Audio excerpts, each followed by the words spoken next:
Dabarkads Miles Ocampo at Elijah Canlas, tuluyan na ba talagang nagkahiwalay? Usap-usapan ngayon sa social media ang aktor na si Elijah Canlas matapos kumalat ang isang video kung saan makikitang sweet umano sila ng singer-actress na Thea Astley habang namamasyal sa isang palengke.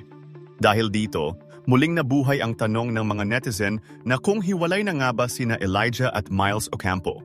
Mas lalo pang lumakas ang espekulasyon matapos mapansin ng ilang fans na wala na umano sa TikTok account ni Miles ang video nilang sumasayaw sa Hong Kong Disneyland. Wala ring pahayag mula kina Elijah, Miles o Thea tungkol sa viral video o sa kasalukuyang estado ng kanilang personal na buhay.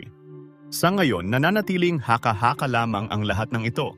Sa social media, iba-iba ang naging reaction ng mga netizen. Ayon nga sa comment ng isa, okay pa sila nung birthday ni Miles.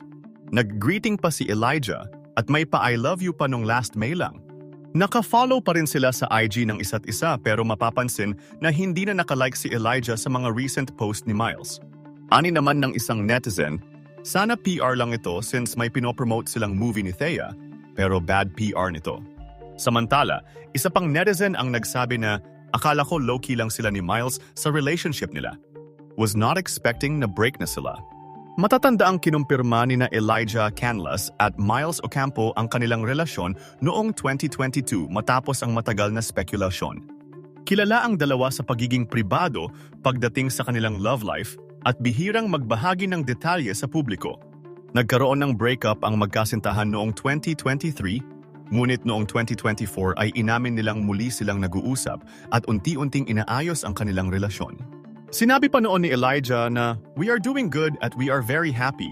Habang ipinahayag naman ni Miles Ocampo na sinusubukan nilang ayusin ang kanilang samahan ng walang pressure.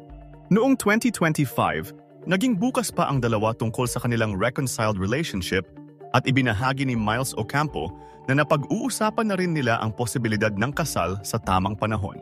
Sa ngayon, wala pang kumpirmasyon kung ano nga ba ang tunay na relasyon ni na Elijah Canlas at Thea Astley o kung naghiwalay na nga ba sina Elijah at Miles. Habang wala pang opisyal na pahayag mula sa mga sangkot, nananatiling espekulasyon lamang ang mga kumakalat na usapan online.